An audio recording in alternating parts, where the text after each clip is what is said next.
Good evening, sir. My name is Sayuja, My name is Julie. and we're here to do a short interview with you today. So, what are your thoughts on being the guest for our school's sports day event? Okay, this is my third visit. Okay. Okay, yeah, how I came to know was through Prakash is through one of my relatives who is an ophthalmologist, but is also much more a friend than a relative. It so happens his surname and my surname are the same. We have a reasonable relationship from my mom's side.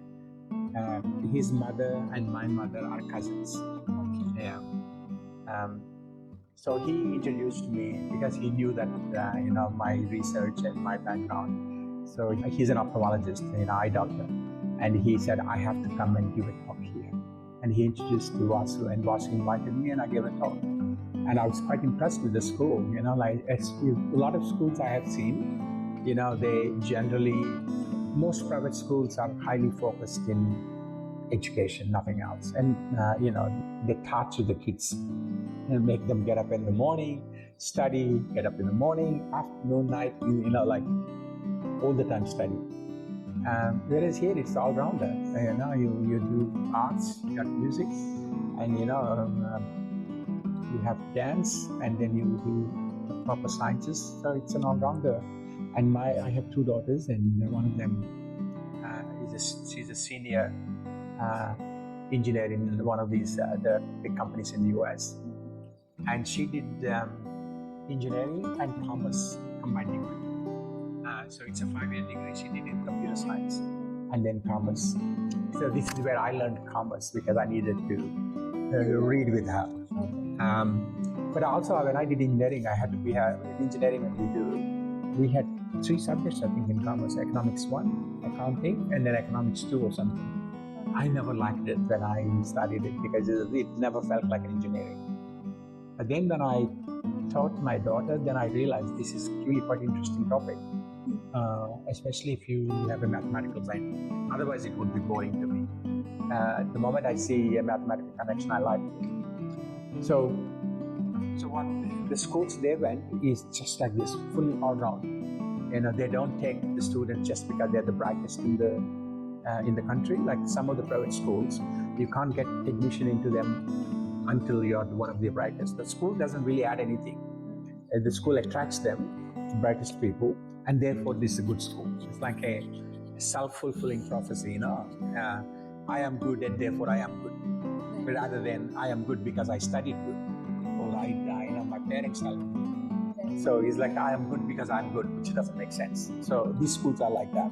But the schools that my daughter went is like this Prakash kind of schools, yeah. And that's why I like it. Is that a good answer? Yeah. Sir, how important do you think sports and physical activities are in a student's growth overall? Especially when you turn 75 or more, then you realize sports is the thing that keeps your body fit. Tongue in cheek. It's interesting from a science point of view. What is our brain? Brain is like nothing but an organ that needs blood supply. Okay, and how do the blood supply goes well? If the blood vessels are flexible. So the more exercise you do, the more flexible they are. So for a healthy brain, you need healthy exercise, and you shouldn't eat rubbish food. Comfort food, and this is what we call them, like chips, potato chips, snacks, biscuits, a lot of fatty food. These are all going to cause damage. And the other thing I see, inside in India, we keep everything clean inside our home. Outside, we don't care. And outside is the one that's causing all the diseases for us. And we're happy to spend money to buy medicines. We are very happy happy in the sense we don't hesitate, right? Because we have no choice. But what they don't realize is they could spend that part of that little money and make our roads and everything clean. There won't be any mosquitoes because all the drains properly done, they're flowing well. So mosquitoes won't be there. We don't have any mosquitoes in Australia. And that's because everything is underground. You don't see any open drainages. Everything clean outside. For example, if I was walking on the road, let's say I'm taking peanuts and something fallen on that, I have no problem taking the peanut from the ground and eat it because I know it is hygienic. Whereas here, can you ever think that we could do it? No, we can't even, right? Even if it is hygienic, you won't touch it. So exercise is like keeping, environment clean and our body is clean. Sir, could you briefly explain your journey in computer science? My journey? Yeah. I did electronics and communications as an engineer. So when I studied, computing is considered as very new. Hardly anybody knew in whole of India. I did a project in my final year engineering, something called analog computing. This is a kind of computing, but using analog devices. I mean, you probably don't know something called differential equations. You ever heard the name? You ever heard the? Yeah, and I think you usually in year 12 you study. You're in year 12, right? Yeah. So if somebody in maths, I think probably they do calculus, and I don't think there would be even differential equations in year 12. Usually undergrad, but at least they. I don't know, they would be. No, they won't. They start off with basic calculus in Okay. All right. I did all my calculus. And I got 100 out of 100. Oh, that's good. Somebody asked me, this is a joke. One of my students asked me, what was your happiest moment in your life? I just actually said, I got 100 out of 100 in maths. And then not having your first child, not getting married is not a highlight. Having first child is not a highlight. Having a second child is not a highlight. Your PhD is not a highlight. He went on describing everything. So the maths was my kind of. I felt maths was very natural for me. And then I loved computing, and I got into University of Science, Bangalore, and that's the time India started learning computing, and then we learned a little bit of computer science there. Then I went to Australia, and my PhD was in computing. Then, of course, the whole thing is computing, and then I got into AI 30 years ago. So I have lots of PhDs, and I also work in human brain, from a computer science point of view. So, MRI? It basically is magnetic resonance. Usually they used to call it nuclear MRI. NMRI used to do, but the nuclear kind of feeling is somehow dangerous, but it's not dangerous. It's a magnetic resonance imaging. So I did some work. I have, I think, 5 PhDs in that area. So basically, we studied how the human brain connected. Like for example, when we are not thinking, part of our brain keeps still working, and you and I'm not aware when it's working. So this is the kind of study we did, and then we compared that one with someone who is not well, like schizophrenia or other mental illness. So we tried to see what the resting brain does between healthy individuals versus someone who has a mental illness, and we were able to find the difference. So sometimes you can diagnose. Usually, a lot of mental diseases are very hard to diagnose. You can't take a blood test and say this is the problem. So usually they have to study months and months and months to understand exactly what was happening, and then they have to know what kind of medications they have to do. Whereas the work we did, so for example, once doctors study an individual for, let's say, 2 or 3 years, by then they know exactly what was happening to these individuals, what kind of mental disease they have. So they have already labeled their brain images with these labels. So we use the healthy ones and these ones, and then try to understand what exactly the differences are. If a new patient comes with mental illness, we don't have to wait for 6 months to study. We can take this MRI and immediately tell, this person has this, and then they can start treatment. So this is how I used my computer science. Sir, what inspired you to specialize in data mining, machine learning, and artificial intelligence? Okay. So if you think about the human brain, we always have some kind of a logical understanding, what, like for example, if there's a higher supply, prices will go down, right? If there's too much demand, prices goes up, right? These are all kind of intuitive reasoning we do, right? So then what we try to see, what is the optimal price, for example, what is an inflation? So you ask basic questions, right? All of these things are data driven. Like, how economics was discovered is basically people saw these data points, if there are too many mangoes, price goes down. If there are no mangoes, everybody wants to buy it, the price goes up. So these correlations people have watched. So data mining is basically that. And also there are two ways of doing computing.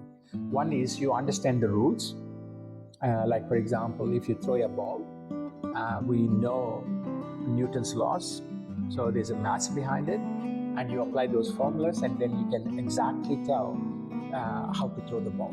So let's say if I wrote a computer program to play basketball, I can do perfectly using the physics rules. So that's one kind of computer program. So computer program can do exactly what a human being can do. So there is something we call computability results in computer science. What it means is that anything that can be solved by some formula can be always written into a computer, and computer can do that. So there's nothing a computer can't do that a human being can do. So this is called Church's thesis, some computability results. This requires lots of PhDs to understand.